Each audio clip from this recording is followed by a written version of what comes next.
Eh bien, une fois de plus, bonjour à tous.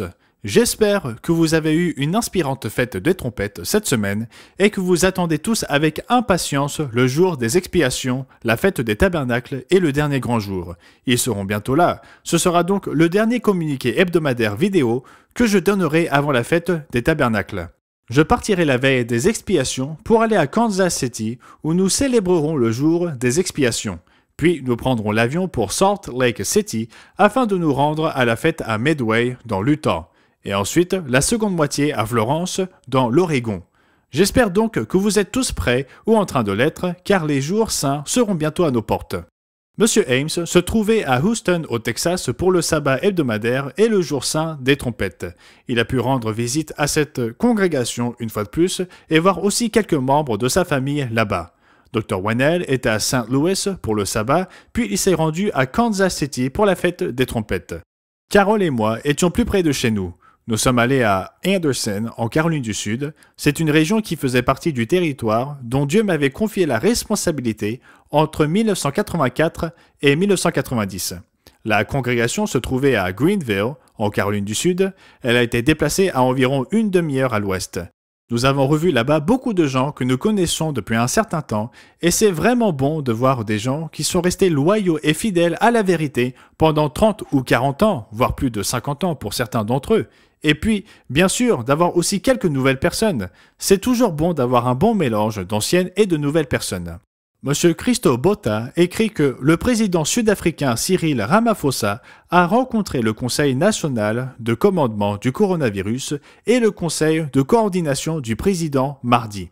Il est entendu qu'un passage au niveau 2 est fort probable, et cela signifie que si cela se fait, ils ajusteront le couvre-feu et pourront augmenter le nombre de personnes autorisées à assister à une réunion de 50 à 100 en salle et 250 à l'extérieur. Il y aura certaines restrictions, des restrictions liées au couvre-feu, bien sûr, mais cela a été signalé et nous espérons que cela se concrétisera avant le début de la fête des tabernacles.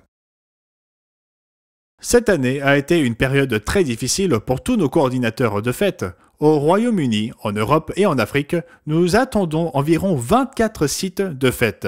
Et cela s'explique en partie par le fait que les membres ne peuvent pas se rendre dans d'autres pays comme ils le faisaient par le passé. L'an dernier, nous avons également dû ajouter plusieurs nouveaux sites de fête.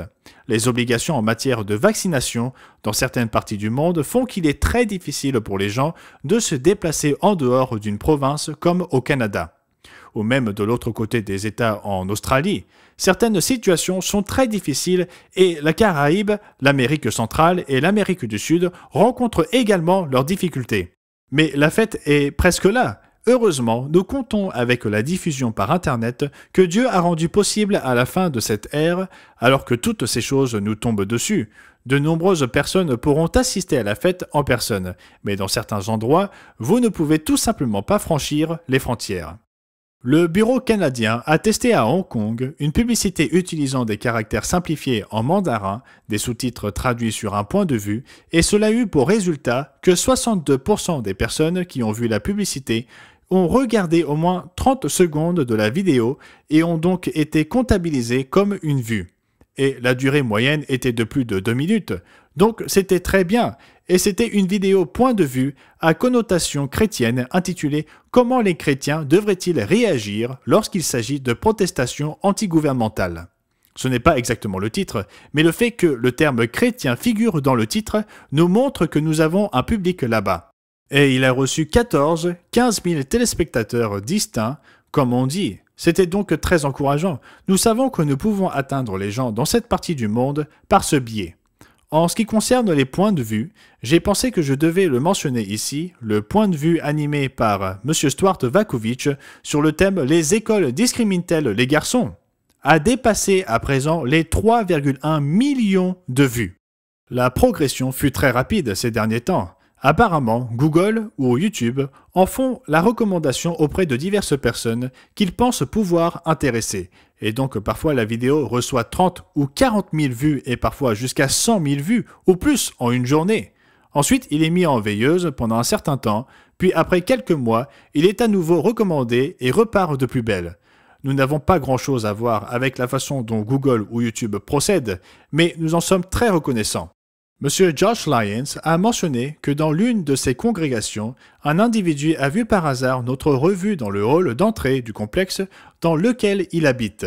Je suppose un complexe d'appartements ou quelque chose de ce genre. Il y a un hall d'entrée dans lequel se trouvait un exemplaire. Il était dans l'église il y a 30 ans et l'année dernière, il a pu célébrer la Pâque avec nous après toutes ces années. C'est le deuxième rapport que nous recevons de personnes qui prennent connaissance de notre revue dans des endroits inattendus. Nous allons promouvoir un programme qui débutera après la fête, au cours duquel les gens apporteront leur revue. Les exemplaires supplémentaires qu'ils ne veulent pas conserver, qu'ils voudront peut-être recycler quelque part, et les apporteront aux assemblées, et les personnes qui voudront les distribuer à différents endroits pourront le faire. C'est donc très encourageant.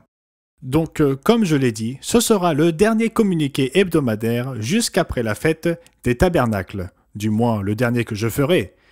C'est donc Gérald Weston pour l'Église du Dieu vivant qui vous parle au cours de cette semaine, qui se termine à une date qui donne à réfléchir le 11 septembre 2021, 20 ans après les attaques terroristes de New York. Nous allons mettre cela de côté pour un peu de temps ici, et nous serons très reconnaissants d'observer le sabbat. J'espère que vous passerez un merveilleux sabbat et une belle fin de saison de fête.